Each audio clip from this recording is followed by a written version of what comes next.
Hey guys, I am Deepika, welcome back. I am a final year BMS student और आज मैं BMS के बारे में बात करना चाहती हूँ। बहुत लोगों का नीट के बाद मैसेज आया था कि बीएमएस के बारे में थोड़ी इन्फॉर्मेशन चाहिए, तो उसमें सबसे ज्यादा कॉमनली आस्क्ड क्वेश्चंस थे कि संस्कृत के बारे में बताओ और मॉडर्न के बारे में बताओ कि बीएमएस में मॉडर्न का कैसा स्टडी करते हैं।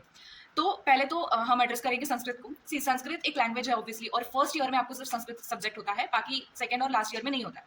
तो अभी संस्कृत का क्यों पढ़ना पड़ता है? बिकॉज हमारे जो टेक्स्ट है आयुर्वेदा का, जो ऑथेंटिक नॉलेज है, वो पूरा का पूरा जो सोर्स है वो एंशियंट है, और एंशियंट लैंग्वेज संस्कृत थी। तो संस्कृत में सब कुछ लिखा गया है, संस्कृत के श्लोक है, तो इसीलिए हमें वो टेक्स्ट डायरेक्टली पढ़ सके हम और उसको समझ, इसलिए फर्स्ट ईयर में संस्कृत होता है।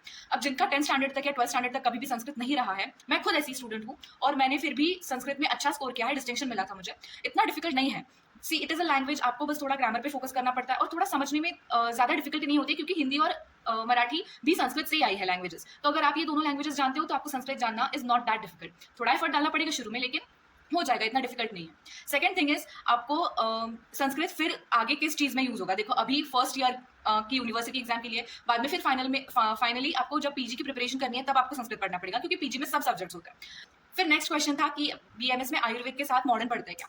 अभी आयुर्वेदा के जो एंशियंट टेक्स्ट हैं वो हम स्टडी करते हैं, बिकॉज ये पैथी आयुर्वेदा की है, BMS is an Ayurvedic pathy. तो आयुर्वेदा का तो सब्जेक्ट सब होंगे, लेकिन उसके साथ हमको मॉडर्न के सब्जेक्ट्स भी होते हैं। जैसे फर्स्ट ईयर में एनाटॉमी है, फिजियोलॉजी है, मतलब क्रिया शारीर, जिसको हम आयुर्वेदा में क्रिया शारीर बोलते हैं। तो वो दोनों सब्जेक्ट्स हैं फर्स्ट ईयर में मॉडर्न के। सेकेंड ईयर में आपको पैथोलॉजी का स्टडी है, फार्मैक है, ये सब है। और थर्ड ईयर में, फाइनल ईयर में जब आता है तब भी बहुत सारा सब कुछ मॉडर्न का भी होता है, जैसे कि गायनेक है, ऑप्थाल्म है, ईएनटी सब्जेक्ट है, मतलब सब कुछ आपको मॉडर्न का भी होता है। जो भी क्लिनिकल सब्जेक्ट्स हैं उनका सब कुछ आपको मॉडर्न का भी पार्ट होगा।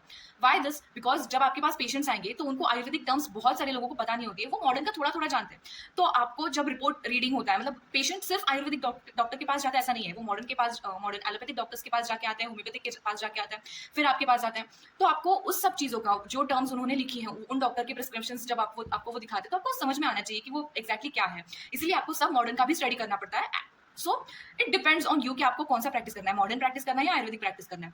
मोस्टली अगर मुझसे पूछो तो आयुर्वेदिक की प्रैक्टिस करना सही है, क्योंकि अगर आप आयुर्वेदा चुन रहे हो तो आपको आयुर्वेदा के बारे में ज्यादा सिखाया जाता है, तो आपको उसमें ज्यादा एफर्ट डालना चाहिए और उसमें ज्यादा एफर्ट डाल के वो प्रैक्टिस करने के लिए सोचना चाहिए। मॉडर्न है, आपको नॉलेज होना चाहिए, लेकिन प्रैक्टिस करते समय you should do Ayurvedic practice. This is according to me, you can decide your path, you can have your choice also.